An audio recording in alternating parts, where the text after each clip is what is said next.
Hello and welcome, Pokemon fans. There are those who call me Bard Breaker, and it's time for my 50th Pokemon Challenge run. That's right, you heard it correctly, folks. 50th. 5-0. In just over a year, we've managed to crank out a lot of these guys. I'm so happy y'all are here and enjoying the ride with me. So today, let's celebrate with something I think might be kind of fun. Or ungodly annoying, we'll have to see. Today we're going to ask and answer the question, can I beat Pokemon SOULSILVER, but where all of my Pokemon have the ability TRUANT? Alright, so let's talk shop here real quick. TRUANT is generally considered the signature ability of Slacking, although notably Durant can also have the ability naturally as well. Basically put, the ability TRUANT means that every other turn your Pokemon will just sit there doing nothing. So if you want to set up 6 double teams, go ahead, but you're going to take 12 turns to do it. While Slacking makes sense to have this ability to balance out its near legendary stat totals, we're going to be putting this ability on every Pokemon I catch. Yep, this should be interesting. So at this point, gang, I'd like to remind y'all that I write my scripts as I go, so at this point I haven't started playing the run yet. Everyone take your guesses down below to please the almighty algorithm, god of the YouTube algorithm, and let me know if you think I can do this or not. I'm gonna say we can definitely do this, but it's just gonna take a lot longer to deal with. And we may also need to overlevel our team more than normal to give them the extra health to hang in the fight. Remember, even if we one-shot a Pokemon, we still have to loaf around for a turn, giving the opponent an opening. Before we dive in, let's take a final look at our rules. As far as Pokemon are concerned, I'm going to allow myself the use of anything I see fit. I will be able to catch and use whatever Pokemon I want. What I am sure of though, is I won't be using items in battle. As always, held items and items outside of battle will be allowed though. And finally, no cheats, glitches, or exploits, aside from one thing. We're gonna have to hack each Pokemon we catch to give them the ability TRUANT before I can then use them in battle. Now, I'm not a master code breaker, but there is a save editor that lets you do it. So after every Pokemon I catch, I'm gonna have to close out the game, edit TRUANT onto my Pokemon, and then reload. That's the best way I can think to do this. If there's a better way, y'all can let me know.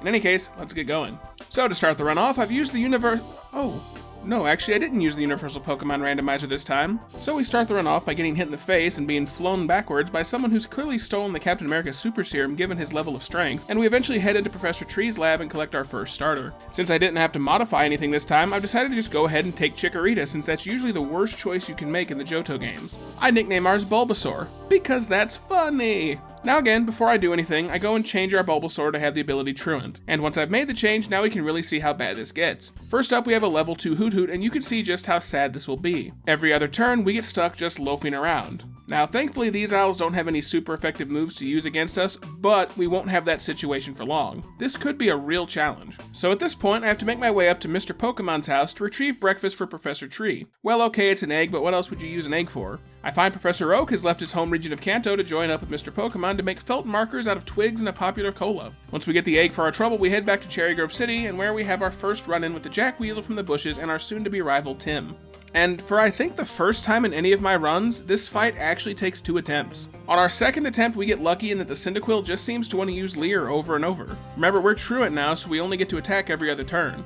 And we don't have anything particularly useful here. Razor Leaf is nice, but fire resists it obviously, so we instead have to go for Tackle. And I really don't want to waste my turns using a status move like Leer or Growl, so it's best to just go right for it and attack. This takes a while, but eventually, again thanks to him just choosing not to attack, we get the win. From there, we report back to Professor Tree, who gets us a drink and pats our head and sends us on our Cindy Lou way, while he decides to work on relighting our Christmas tree that just won't light on one side. Now our real adventure can finally begin. Battling our way to Violet City isn't actually too terribly rough. I can easily one-shot the Rattatas with Razor Leaf and honestly just tackle down the owls and such now. I decide going along our way to enter Dark Cave and catch a Geodude. It's only level 2, so we're going to need to grind it up a bit, but it should help us deal with Faulkner and the Flying Gym here in a little while. I nickname it Onyx, because again, funny, and proceed on once I've replaced its ability with TRUANT. Once we get to Violet City, we make our way through Sprout Tower. We can deal with most of the stuff here without too much issue. Even the Bellsprouts don't stand that much of a chance against us at this level. Once we clear out the tower, Faulkner returns to the gym and we can take a crack at the Flying Gym.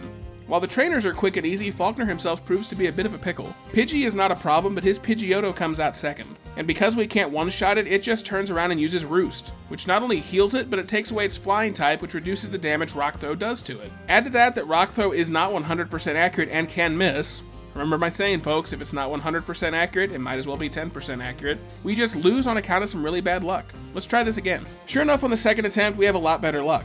We throw in a Rock Polish to boost up our speed, but unfortunately we're still not outspeeding the Pidgeotto. This time though, for whatever reason, the Pidgeotto just doesn't go for Roost. I really don't understand the AI sometimes, but whatever floatsels your boatsel. With that, we secure our first badge on our adventure. Moving forward, we arrive in Azalea Town to clear out the Slowpoke well without incident in what is laughably called the Team Rocket plot. story, and now we can take a crack at Bugsy and his bug gym. And again, because we have a Geodude with a strong Rock Throw attack on our side, that gives us the type advantage all across his team. And because, let's be real, Metapod and Kakuna Matata here aren't much of an obstacle, we're able to secure the win and crank out another badge for the victory. Easy badges aside, we're actually not home free. We still have to get ourselves out of town, and to do that, we have another rival fight against Tim standing in our way. And I actually don't have a lick of trouble here either, though. Between Rock Throw for the Ghastly and Zubat and Magnitude for the Quilava, we easily dispatch Tim's team and secure the win. Now I have to move through Ilex Forest and rescue some lost ducks who have an unhealthy obsession with their onions. Once I do that, I'm going to need something to use Cut, so I wrangle up this Oddish, nickname it Snipticus the 50th, long may he cut, and proceed through the forest. Afterwards, once I make my way into Goldenrod City, I once again have to remark at how odd this town is laid out vertically, but what am I, a town planner? Hardly. At this point though, I have to be honest, I did beat Whitney, but I'm honestly not sure if I have the footage to show it. I started having computer issues about the time I was playing this, and all of my stuff started crashing. If I have the footage, it'll be playing here, but suffice to say, I mostly just stuck with Onyx the Graveler and used Magnitude and Rock Throw, while mostly resisting her normal type moves like Stomp and Double Slap. After that, we've got our third badge, and now we can proceed on. North of town, I stop and pick up a Drowsy for the next member of our team. I nickname it Abra, because why the hell not? And then set about not only adjusting its ability to Truant, but also leveling it up a bit so we can put it to good use against the next Ghost Gym. And before we get to the next Ghost Gym, we arrive in Ecruteak City and we have to take on the rival Tim in the Burnt Tower. Drowsy's out first and nearly one-shots Ghastly with Confusion before witnessing the Ghastly take itself out with Curse. Wonderful! Zubat is up next, and we get one shot with a critical hit Bite. Well, alright then. So it's on to Bayleaf for some headbutt action to bring it down. Quilava's out next, so I swap to Graveler to bring it down with Magnitude. After that, there's not much standing in our way, and we just have to deal with a Magnemite, and fortunately a super effective Magnitude 10 does the job and wins us the fight. Really fortunate that Magnemite and Magneton don't have the ability Levitate, even though it definitely seems like an ability they should have. In any case, before I leave the tower though, I decide to pick up the next member of our team. It's a level 14 Coughing. Now, Coughing's not great, and Wheezing isn't fantastic, but they do learn Sludge Bomb, which has some potent power to it, and more importantly, and I guess Graveler can learn this too, they learn Explosion. Explosion is literally the strongest regular move by base power in Pokemon, even in the current gens of the games. This could be useful for a kamikaze move if nothing else. Let's see if we can make use of it later. I nickname it Grimer, because again with the names. Now I can make an attempt at Morty and the Ghost Gym. Coughing's got Assurance now, so we have a decently super effective move to use against his Ghost, but by the time we get to Gengar, I just don't have a lot that can help us here. Bayleaf is actually borderline useless in this fight, since we can only hit the Ghost with Razor Leaf, which they resist being part poison. And we lose Graveler quick with a critical hit Shadow Ball. So we're gonna have to level up a bit given our team really doesn't have a lot going for it here against Ghosts. Even after getting Drowsy up to a Hypno, I still can't beat Morty. That Gengar is just too fast for our relatively slow team and does too much damage with its same type attack bonus Shadow Ball. Alright, more levels it is then. So after a little more leveling, I go ahead and try Morty again. Hypno is able to deal with the first two Ghosts without incident, one-shotting them both with Psybeam. Though it's worth noting that we were a lucky beneficiary of numerous missed Hypnoses in the process. Gengar, on the other hand, is another story. It enters on a Truant turn, so we're automatically getting hit with a Shadow Ball. Then, since it outspeeds us on the turn we would be able to attack, we get Shadow Balled again and go down without doing any damage to Gengar. We have to swap into Graveler now though, and just resort to using Rock Throw against the Ghost. Why can you throw a rock at a Ghost but not hit the Ghost with your fist? Anyway, fortunately for us, our second throw is a critical hit and it knocks out the Ghost. Finally out is Haunter, but we're able to Rock Throw it down thanks to it using Curse, which chunks its own HP, and boom, we've secured the win and finally gotten our next badge on the run. Now at this point, I could finally go on Package Delivery Simulator for Jasmine to heal up the sick Lighthouse Cretin. But to do that, we'll need something for Surf, so I go fish up a Goldeen for Surf, Waterfall, and Whirlpool, nickname it Aquadees the 50th, long may she swim, and can now make our way down to Cianwood City. Once I arrive on the island, I pay a visit to Shady Sam's super secret potion shack to get the medicine for the wayward Ampharos. But we aren't done on the island just yet. Before I head back, I go pay a visit to Chuck at the fighting gym. He has just 2 Pokemon for some reason, and this really shouldn't be difficult. First up is Primeape, and we have our Hypno for the type advantage. Just a couple of Psybeams is all we need to move on to a second Pokemon, a much beefier Poliwrath. I swapped to Bayleaf for the type advantage, but even our same type attack bonus Razor Leaf isn't enough to bring down the Poliwrath. Eventually, Hypno has to come back out to bring it down with more Psybeams to win the day. Speaking of winning the day, I just don't have the luck I need here against Jasmine in the Steel Gym. We've managed to cure the sick Ampharos, so you'd think we'd have it in with the gym leader, but no. And while we can do well against Magnemite right out of the gate, I don't have what it takes against her Steelix. I make several attempts, but I just can't get past it. We're gonna have to go do some other things and come back later. Fortunately, at this point of the game, there is quite a bit we can do. The game is not totally linear. So the first thing I decide to do is go up to Mahogany Town and take care of some of the shenanigans at the Lake of Rage. Just more filler material here for us to deal with before we can actually do some more important things. Now that all that's out of the way, I can make my way to the Ice Gym and its Master Bryce. It's nice to see him this time, and we greet his seal with a one-shot Petal Dance from Meganium. Dugong is out next, so I swapped a Graveler for an Earthquake, but he outspeeds and one-shots us with Aurora Beam. So back to Meganium again for a Poison Powder. We're actually weathering the Aurora Beams better, and even after some loafing and an Ice Shard, I survive on 1 HP to land our next Petal Dance and secure the win over Dugong. Last out is Swine, so I go for the cheeky play and swap in Coughing for a Kamikaze Self-Destruct. In a turn of luck that's twice his ice, we get a critical hit one-shot on the Swine and secure the win. Cool. Now from here we have a couple of more gyms left, but before I can go take care of those, I need something for Fly, so I go catch a Noctowl, nickname it Flapsity the 50th, long may she fly, and head back to Jasmine at the Steel Gym. And here it takes a few attempts to get very far. Yes, I can deal with the Magnemite alright with a one-shot Earthquake, but Steelix causes us some consternation. Our Earthquake just doesn't do much to it, but our Petal Dance is also super effective, and that ends up being what gets the job done. Ultimately moving right into her final Magnemite, which doesn't pose any challenge at this point, and we're able to secure the next badge. Who says you need a Fire type to beat Jasmine? After this, we have some more Team Rocket shenanigans to attend to. Just like before, there's not a lot going on that really needs to be addressed. Just like our earlier encounter in Mahogany Town, they're just here to fill time and space and distract you from your Pokemon adventure. Along the way though, we have our next rival fight, and I'm gonna be honest here, I don't remember what happens, and it's gonna take too much time to go back and find the clip and recount the fight, so suffice to say, we're able to beat our rival Tim. I know it did take me a couple of attempts, but you'll just have to forgive me that I don't remember this blow for blow. In any event, once we've done that, we clear Team Rocket out of Goldenrod and can now finally proceed all the way east into Blackthorn City. Now, before we get to Blackthorn City, I stop and go ahead and recruit the next member of my team. I catch a Swine, nickname it Regice, because again, cool, and this will be a great addition to my team. It'll learn some very solid ice moves, which will be critical to both defeating Claire very soon and Lance later at the Elite Four. Once I amend its ability to Truant, I'm ready to continue. Now at this point I also need something for strength, so I find and catch another Swine, nickname it Bicepticus the 50th, long may she lift, and we can proceed into Blackthorn. Now before I make an attempt at Claire, I want to get Swinub into its tippy top fighting form, so I go get the experience share, put it on Swinub and start grinding. Eventually at level 33 it evolves to Piloswine, but we're not quite done yet. In Generation 4, Piloswine can now evolve into its final form, Mamoswine. Now, the gimmick here to this evolution is it has to level up while knowing the move Ancient Power. Normally you'd have to learn this via the move tutor in the post-game. But, since Piloswine technically can also learn the move by level up, at level 1, that means we can relearn it via the move reminder. Even though our Piloswine was never actually at level 1, and Swinub doesn't learn it except by move tutor or by breeding. So whether Game Freak intended for it to work this way or not, we can relearn a move we never technically could have learned with this specific Pokemon. But to do that to begin with, I actually also need a Heart Scale. Now normally those are easy to come by, 50% of Love Discs hold them. Unfortunately we can't fish up Love Disc until Kanto. And even then you actually can't fish them up, you only get them by Surf. Nope, our only option here is to go down to Cianwood City and use Rock Smash on these rocks. Eventually after about 15 minutes of respawning rocks by going in and out of the cave, I stumble upon a Heart Scale. I immediately fly back to Blackthorn City and visit the move reminder. After relearning Ancient Power, we quickly grind on a few wild Pokemon to top off our level and evolve to Mamoswine. I've never actually used one of these before, but it's a beast of a mon. And again, whether Game Freak intended me to have one in this way or not is unknown, but I have one now, so we're gonna use it. So I eventually make an attempt at Claire, but our first attempt doesn't go very well. At all. It takes most of our team to even get past the Gyarados, much less deal with the Dragonair. I just don't do much damage, and of course the fact that every other turn forces us to sit and loaf around without doing anything. Yeah, alright, we're gonna have to level up some more if we have any hope of dealing with Claire here. I do spend some time leveling up the team a few more levels, but even then we don't have any better luck. I managed to get past the Dragonair, but even that wasn't easy, and it knows Fire Blast. Afterwards we have a Kingdra that just Hydro Pumps us into the ground. Alright, let's go for everybody around level 50 and try again. So I'm grinding south of Blackthorn City at this point in the game. There's really not a ton of places to grind, and this is a nice place to do it. I eventually come across a shiny Geodude. Awesome! This is actually my second shiny Geodude that I've found on this channel, and it's my 5th ever shiny Pokemon encountered if one doesn't count the Lake of Rage Gyaradoses. After a couple of wasted Heavy Balls, I decide to whittle it down with poison, and oh, it used self-destruct. Well,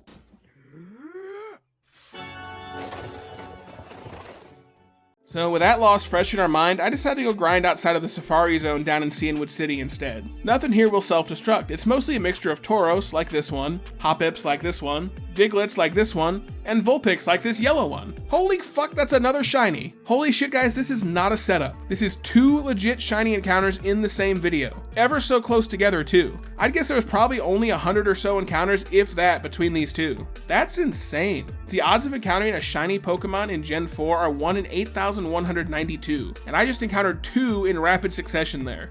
That is really awesome. And with this one, we're actually able to catch it this time thanks to a Quick Ball. I nickname it Glamorious V, long may he gleam, and stash him safely in the box. Now, fun fact, once I catch 6 shiny Pokemon, I'll be doing an all shiny team run, so be sure to look out for that coming soon, hopefully. Maybe we'll find the next member here in the video, who knows. Finally, after getting the team to level 50, I try Claire again. Gyarados chunks our attack, so even a super effective Ancient Power doesn't do a lot, so I swap to Meganium to reset the Intimidate and do some solid damage with Body Slam. Eventually I bring down Water Onix and it's on to Dragonair. I swap back to Mamoswine for an Avalanche one-shot and Kingdra's out next. So I swap to Weezing to do some Sludge Boomeroony Doonies to bring down her Seahorse, and from there it's an easy Avalanche victory against her final Dragonair for our final gym badge. Yes! Now before I can proceed to Elite Four, I do have to take care of some filler, but at least this time it gets us to the box Legendary. First I have to go back to Ecruteak City to defeat the Kimono Girls, and while sometimes it's actually a bit of a challenge for our runs, this time we just stick Regice out there and Earthquake them down. The first Umbreon was a bit difficult, but I still managed to get through it without too much hassle. And because each evolution counts as a separate battle, we actually don't have to loaf around that much. After that, we make our way down to the Whirl Islands to find Lugia. Along the way, we find something to use for Flash, picking up a Magnemite for Flash, nicknaming it Flashelius the 50th, long may they shine. And after a few resets on the Lugia, just to see if our unreal shiny luck would continue, it didn't, I quickly dispatch it and return to Civilization where I can now finally proceed to the Elite Four. Along the way through Victory Road, we're given one final test, a battle against our rival Tim once more, and honestly, even with half our squad missing due to the HM users, we have no problem zipping through Tim's entire team. There's not much to recount here, I wish there were, but it's a pretty easy mix and match equation to one-shot most of his team. His Magneton, Haunter, and Typhlosion are all done in quickly with Earthquakes, and Tim out of the way, we can finally advance to the Elite Four for realsies this time. First up on the docket is Psychic Trainer Will, and he's out first, but he's remarkably annoying. His Xatu knows U-turn, so every time we move something in to be super effective against it, he swaps it out to something less effective. Not only that, but all his team love to confuse our Pokemon with things like Confuse Ray, so not only are we loafing every other turn, but we can actually wind up hitting ourselves when we do manage to get a turn off. Probably the most surprising moment here was when I went for a Mamoswine Avalanche on a Xatu, it U-turned into Jinx, and even though Jinx resists ice moves, it still fainted for a not very effective one-shot. Hey, I'll take it, that was pretty cool. As fun as that was though, I actually wound up in a bit of a pickle. His Executor put up a Reflect, which chunks our physical attack damage by a lot, and then by the end of the fight, I just have Meganium left against a Xatu that's chipping away at us again and confuses us. I barely managed to win, but Will surprisingly ripped through this team. I'm suddenly not very optimistic about our chances here. Poison Master Koga, who loves his bugs, starts out with Ariados, so we move Graveler out to the front of the line. Unfortunately, we actually can't one-shot his Ariados with Rock Throw, and he can do major damage to us with Giga Drain, due to it being quad effective. Due to our loafing, we lose Graveler right out of the gate before bringing down his opening bug. Most of the middle of Koga's team, though, isn't all that remarkable. He's got a Forretress which we have to deal with Earthquake, but it does throw down Toxic Spikes in the process. Swapping to Hypno to deal with his Venomoth results in us getting poisoned, but we one-shot it with a critical Psychic. His Muck doesn't pose too much of a challenge either, leading to the highlight finisher. His Crobat is out, so we toss out Weezing, and though Crobat does use Double Team, I get lucky and land our Explosion to bring it down and win the fight since we still had Meganium in the party. Fighting Trainer Bruno is up third, and like usual compared to the other two, he's a walk in the park. Hypno v Hitmontop is a one-shot with Psychic. We swap to Meganium for a one-shot Petal Dance on Onix. We swap back to Hypno to deal with the Hitmonlee with a one-shot Psychic. I decide to let Weezing get a little actual work in against a Hitmonchan with some Sludge Bombs, and then it's back to Hypno for the Machamp. It actually survives Psychic on a Sliver, but doesn't get off much with Revenge and a Rock Slide before we take it down to win the fight. Last up here is Dark Trainer Karen, and while normally she truly lives up to the moniker, this time she's not ungodly difficult. Umbreon is out first, but after a couple of sand attacks, she swaps off into Gengar. Since it has Levitate, our Earthquakes can't touch it, so I decide to swap into Weezing for some super effective assurances. And those assurances pay off as we're able to defeat the Gengar. Houndoom is coming in next, so I swap to Graveler for a super effective Earthquake one-shot, and stay in against the Murkrow to deal with the bird with a Rock Throw. Vileplume is next, so I swap to Mamoswine for an Avalanche one-shot, which I didn't expect to be a one-shot, but hey, last out is Umbreon. So time for another cheeky kamikaze play as we swap back to Weezing, get off an Explosion, and one-shot the Umbreon for the victory. We heal up everyone, and it's off to Dragon Master Lance. Rather, I should say Champion Lance, as he's earned a promotion here in the game. Since his Gyarados will start off with an Intimidate, I move our special attacker Meganium to the front of the party. I start out by chipping away at the Gyarados with Petal Dance, but ultimately this just turns into a stall fest. I whittled down the Gyarados, but Lance has a full restore, so all we can do is throw a poison powder his way and go down having just marginally inconvenienced the Gyarados. At this point though, I bring out Hypno to finish the job with a couple of Psychics. Aerodactyl is due out next, and with no real solution here, I decide to swap into Graveler, who despite some misses, gets off a hard hit with Stone Edge to finish the Rocky Bird. Dragonite is next, so I swap into Mamoswine, and after Dragonite misses Blizzard, I hit with Avalanche to one-shot it. Charizard's due up now, so I swap back to Graveler, although we are very weak. We just barely survive a Dragon Claw on literally 1 HP, and get off a quad-effective Rock Throw to finish Charizard. With 2 Dragonites remaining, I swap back to Mamoswine, avoid a Fire Blast, and one-shot it with Avalanche. One final Dragonite remaining, so say it together. I swap into Weezing, and boom, you looking for this? I knew there was a reason I picked up this Coughing. Explosion is the strongest move in the game for a reason, and it's probably a good thing that only 2 Pokemon in the entire franchise can get a same type attack bonus off of it. For those of you playing at home, those 2 Pokemon are Licky and Silvally. This of course is not counting normal type Pokemon that can use Metronome or use Mimic. In any event, the credits roll and we get ourselves into the Hall of Fame. And there we go. We've just beaten SOULSILVER with our team being burdened with the TRUANT ability. And that was a pretty fun run. But you know, we aren't quite done just yet. These games have the Kanto region taped onto the back, and I know y'all wouldn't be too happy if I didn't at least try the secret post-game fight against Red. So let's go ahead and skip ahead and see what we can do.